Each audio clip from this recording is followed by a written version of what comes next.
ବୈଦିକ ଜ୍ୟୋତିଷଶାସ୍ତ୍ର ଅନୁଯାୟୀ ଏକ ନିର୍ଦ୍ଦିଷ୍ଟ ସମୟ ପରେ ସମସ୍ତ ଗ୍ରହମାନଙ୍କର ନକ୍ଷତ୍ର କିମ୍ବା ରାଶି ପରିବର୍ତ୍ତନ କରନ୍ତି। ଜ୍ୟୋତିଷ ଗଣନାରେ ଗ୍ରହମାନଙ୍କର ଏକ ପରିବର୍ତ୍ତନ ଅତ୍ୟନ୍ତ ଗୁରୁତ୍ୱପୂର୍ଣ୍ଣ ବୋଲି ବିବେଚନା କରାଯାଏ। ଏବେ ମଙ୍ଗଳ ଗ୍ରହ ରାଶି ପରିବର୍ତ୍ତନ କରି ମକର ରାଶିରେ ପ୍ରବେଶ କରିବାକୁ ଯାଉଛନ୍ତି। ଏହାର ପ୍ରଭାବ ସମସ୍ତ 12ଟି ରାଶି ଉପରେ ପ୍ରତିଫଳିତ ହେବ, କିନ୍ତୁ ସେଥିମଧ୍ୟରୁ 3ଟି ରାଶି ଉପରେ ବିଶେଷ ପ୍ରଭାବ ପଡ଼ିବାକୁ ଯାଉଛି। 40 ବର୍ଷ ପରେ ଏଭଳି ବିରଳ ସଂଯୋଗ ସୃଷ୍ଟି ହୋଇଛି।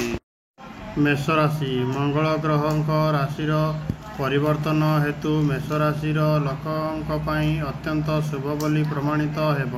ମଙ୍ଗଳ ଦଶମ ଗୃହରେ ଗମନାଗମନ କରିବେ, ଯେଉଁଥିପାଇଁ ବ୍ୟବସାୟରେ ଅଭିବୃଦ୍ଧି ଘଟିବା ସହିତ ଚାକିରିରେ ପଦୋନ୍ନତି ହେବ।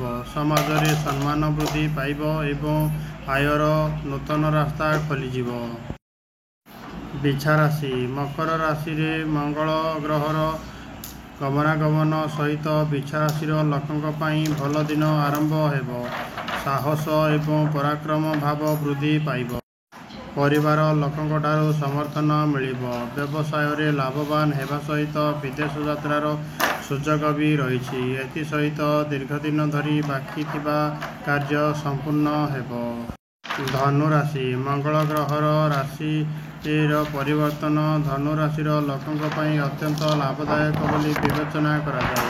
ଏହି ରାଶିର ବ୍ୟକ୍ତିଙ୍କୁ ଅପ୍ରତ୍ୟାଶିତ ଧନ ଲାଭ ମିଳିବ। ଚାକିରି ବଦଳାଇବାରେ ତୁମର ସିନିୟରଙ୍କଠାରୁ ସହାୟତା ପାଇବେ। ଦାମ୍ପତ୍ୟ ଜୀବନରେ ସୁଖ ରହିବ ଏବଂ ପରିବାରରେ ସୁଖ ଶାନ୍ତି ରହିବ।